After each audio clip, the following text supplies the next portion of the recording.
입버릇처럼 바쁘다고 말하는 당신, 정말로 시간을 가치 있게 쓰고 있나요?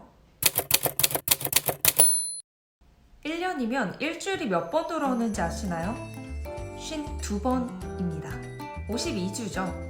그러니까 매주 주말이 돌아오는 걸 1년에 52번 한다는 거예요.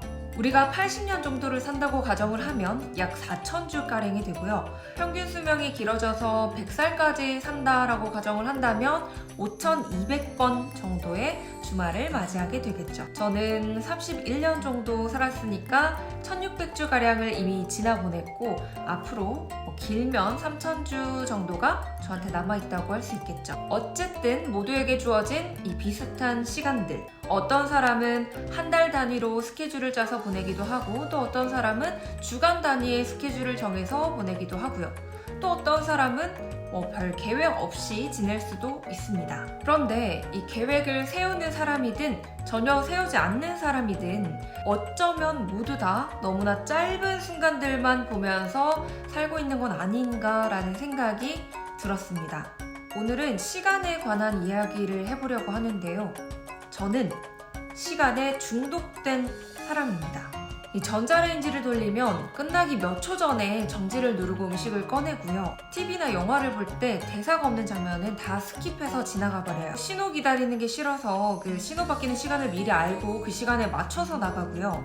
걸어갈 때는 최단 거리로 가려고 무조건 대각선으로 걸어가고 지름길로만 가요. 빠거리라고 하죠. 혼자 걸을 때는 무조건 빠른 걸음으로 갑니다. 이렇게 제가 아낀 시간 과연 얼마나 될까요? 좋아요. 시간이야 아꼈을지도 모르죠. 근데 제가 그렇게 아낀 시간들 얼마나 가치 있게 썼을까요? 실제로도 그냥 흘러가는 시간이 너무 아까워서 할 일을 만들고 때려 넣는 사람들이 있습니다. 쫓기듯이 사는 걸 자처하는 거죠. 그러고는 바쁘다 이 말을 입에 달고 삽니다. 인생 전체를 두고 봤을 때 과연 그 바빠의 바쁨으로 얼마만큼의 가치를 만들어냈을까요? 지금 이건 제 이야기이기도 한데요. 이렇게 살다 보니까 어느 날 문득 이렇게 속도에 집착하고 주어진 시간에 집착하면서 사는 게 과연 괜찮은 걸까? 라는 의문이 들었습니다. 그래서 최근에는 좀 그냥 시간을 보내는 그런 시간들을 가졌는데요. 그런데 얼마 정도 시간을 흘려보내고 나니까 다시 불안해지더라고요. 이 시간들이 너무 아깝고 저는 최근에는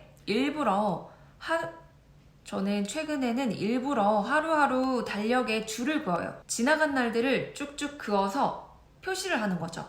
이 시간들이 지나갔다는 걸 깨달으려고. 그렇게 하고 있지만 사실 저에게 주어진 이 남은 3,000주가량의 시간들을 어떻게 보내야 하나 하는 것에 대한 답은 잘 나오지가 않았습니다. 그러다가 정말 이 타이밍에 우연히 제가 이 4,000주라는 책을 접하게 됐는데요. 시간이 4,000주가 있으니 너는 이렇게 살아라. 아니면 4,000주나 있으니 조급하게 살지 말아라. 그렇게 정답을 알려주는 책이 아니고요. 그리고 하루를 보내는 방법, 일주일을 보내는 방법, 이렇게 구체적인 방법들을 알려주는 책도 아니에요. 인간이라는 존재가 지금 지나고 있는 시간에 집중하고 또는 이 시간들에 집착을 하다 보니까 앞으로 남겨진 시간에 대한 고민을 잘 못하게 되는 것 같아요. 그래서 저는 이 책을 통해서 나와 시간에 대한 그런 깊은 생각, 고찰을 좀 해보고 내 인생에서 주어져 있는 이 시간을 어떻게 보낼 것인가에 대한 고민을 좀 해보면 좋겠다라고 생각을 했습니다. 입버릇처럼 바쁘다고 말하는 당신, 정말로 시간을 가치 있게 쓰고 있나요? 저도 조금 더 읽어봐야 하는데요. 저와 같이 이 책을 읽고 우리에게 주어진 시간들을 조금 더 의미 있게 만들어 가고 싶은 분들을 위해서 3분께 책을 선물해 드리려고 합니다. 제 채널 구독해주시고 댓글로 신청해주세요.